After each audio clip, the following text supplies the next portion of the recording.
Well, hey, you guys. Welcome back to Southern Latitudes. I'm Robin, and we're in the South Garden today, and it's just been sitting and waiting. Some of things are finishing up. I have celery right here that we started from seed. The mustard is going to seed everywhere. It's probably already dropped most of its seed. Well, and I've got some, Virginia creeper I need to put in check. That's not good. I got some wild Everglades cherry tomatoes. This is a beautiful Marvel of Peru sunset 4 o'clock. This is just a flower, but it comes back every year. The kale, the chickens are still eating off the kale. And believe it or not, there's some carrots interspersed in here. And anyhow, yep, probably could pull a couple of those, if not all. I'm trying to remember, what was it? Oh, Curota, that's what I put in there. They're supposed to love heat. And, well, anyhow, so I was just being lazy. I'm waiting for people to wake up and kiss them goodbye before they go to the airport. And anyhow, and I was just watching a David the Good video. It's actually a garden tour of his from a couple weeks ago. I'm watching his garden tour, and I'm always learning from him. He has so much knowledge to share, and he's up there in Lower Alabama now, but he used to be in Florida. I think he's actually a Floridian, so you know, he knows a lot of things. And anyhow, he's got a lot of kids, and one kid does the tomatoes, and another kid has been land racing the watermelons. So as you may know or may not, I'm land racing my South Annam butternut, which is half Seminole pumpkin and half Waltham butternut squash. And I'm mixing the genetics with actual Seminole pumpkins that come from Baker Creek seeds many years ago. This is my saved seed, though. This is like my 4th year, 5th year growing it, and it kind of looks like a butternut. Anyhow, it's not the one that's round like a Cherokee tan. So anyhow, with all that, you know, I'm getting really good hybrid vigor out there. You know, they're mixing now. The next year's seed should be really interesting to see the pollination and the blooms and all that good stuff, and the flavor. But anyhow, back to David the Good. So his one kid is land racing watermelons, and they just took a bunch of their watermelon seeds, mixed them together, and I guess he'd been doing this for many years, like 5, but then they were in Costa Rica and couldn't bring the seeds. So they started again 3 years ago, and now he's got his own land 9 months ago. And his son is got watermelon patch. And I thought, oh man, kind of miss. I haven't done watermelons maybe in 3 years. I had sugar babies over on the North Garden, kind of where the squash are now. So anyhow, I put the TV on pause and I ran over, got my box of seeds. Now, I guess I'm out of the moon and stars, so I can't use that. But I still have a lot of sugar baby and Georgia rattlesnake seeds. I do not know how good these are. I probably bought them in 2020 or 2019. They said they're packed for 2020 season. Well, you know, that's 3 years ago. But then I was like, well, where in the world would I put them? And it dawned on me, it's like, duh. I just been mowing this, keeping it short for this winter's lettuce and greens and whatever again.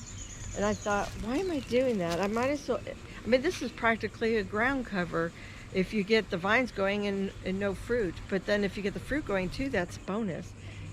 So I thought, that's what I'm gonna do over summer in the South Garden here. I don't know if you can see behind me, these are all white sweet potatoes, and they just stay continuously in this bed. Even though I do pull some up and eat some from time to time, I just let them keep running, and they kind of die back in winter, and then they come back in summer, and they've been in bloom. That tells me there are some potatoes probably ready to eat in there right now. And then I thought about moving them, but quite honestly, I just really like them right here. This is sort of a difficult bed because the soil is weird. We have way too much shade, especially now that our trees are overgrown and they do need pruning and trimming back. But this and this is also where we put our fall display and our Christmas display every year. So it makes sense to not really put anything in here that I can't work around with the fall and the winter stuff. So this is great. I can easily put a Christmas tree up right in the middle of it. And I just love it. Or put hay stacked around it. I can move the vines easily. In other words, is what I'm saying. And then I do have some perennial spinach and all that here at the very end. I didn't really mention that. I'm sorry. So I had sorrel somewhere in here, and I think it died off or got eaten up. No, here it is. Here we go. Just can't see it. I should probably uncover it. Yeah. A couple of little weeds here and there. This is my katuk. Finally has grown above the fray. Look, something's eating the leaves a little bit, but not enough for me to care because a lot of the leaves aren't being eaten. Just something came out over here. I have longevity spinach right here. I have ciso spinach right here. And then I have the edible leaf hibiscus spinach. And look at this. Just the past month or two, it has put on like 3 feet of growth. It's huge. Like really huge. I had to stake it. It fell over in one of those storms. Not hurricane, just like a spring storm. It is very top heavy. Maybe in a later video we will address taking cuttings from it. It blooms from time to time, beautiful yellow bloom. But anyhow, that's not for today. But that would be a good quick project to do, is to take a bunch of cuttings and make babies from it. And then there is the Mexican shrimp plant, which is just so cute. Look at that. Looks like a little shrimp there at the end, doesn't it? And it's cut off date. Easy to say. It's cut off. Growth area should be here, so that does need trimming back. I might do that off camera another time. But let's go ahead and see where Buddy is. Let's go ahead and get that tilled under. I would like to actually pull all this mustard and get it at least piled up and on some sort of maybe sheet or something to collect the seed. Well, I am sure I have so much seed, not only right here, but already lost in the ground. I'll probably have natural wild mustard come up again. That's what happened in this backside, front side, backside, car side, right over here. That was all volunteer right there. And we're gonna not touch the flower bed because that's, I just did a lot of reseeding with more zinnias in there. I pulled all of the cucumber vines off. Yeah, so anyhow, let's get to work and see if we can't. I don't necessarily need to land race watermelons, but I got seed, and there's a lot of the sugar baby because I had 2 packets and then both were open, so I combined them. So I have at least 30 seed in there. We'll just see what comes up. Maybe some will come up and some won't.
Okay, you guys, it was simple as that.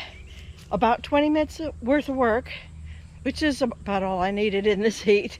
And I don't even know. I think I had the sugar rush over on this side and Georgia Wild. No, I don't remember. Did y'all see that? I don't remember. Georgia, it doesn't matter. It really doesn't matter. I got the two varieties in there. Maybe it'll come back to me another day. But I pretty much have mounded up rows, and then I stepped on them just so the seeds would have some good contact. We're expected rain like every day for the next 3 months. You know, between, I mean, we're in Florida, right? You know, you're gonna get rain a lot. Enough where I don't have to put these on irrigation, which is also good because this area doesn't have irrigation. It has overhead irrigation, but not drip lines. And then, you know, we have long days. And maybe that was my frustration. I mean, I've gotten watermelons before, but not many. And maybe my frustration was just starting them too soon. Maybe I'll find out some more information and decide if I like growing watermelons or not. So you will not find what I am doing in any website or textbook. The season for planting watermelon for Central Florida is usually January, February, March, and potentially April. And then, of course, we get hot and rainy. We have powdery mildew and other bugs and so forth. So I am not exactly doing textbook anything. I just had a wild hair, and I threw caution to the wind. And if we get ground cover, we get ground cover. If we get fruit, even better. If we get nothing but bugs and it dies in the first month, you know, the seeds, I'll be amazed if the seeds germinate. But, you know, then the seeds are at least doing something, right? Instead of sitting in my fridge. And we gave it a try. It is in shade, which might be somewhat helpful, but you know, not for things like powdery mildew, but we'll just see, you know, what we can get out of the whole deal. It'll just be, we'll call it an experiment, right? And I am going to get a little bit more hay. I thought I had fresher hay. It's not fresh, but from last fall.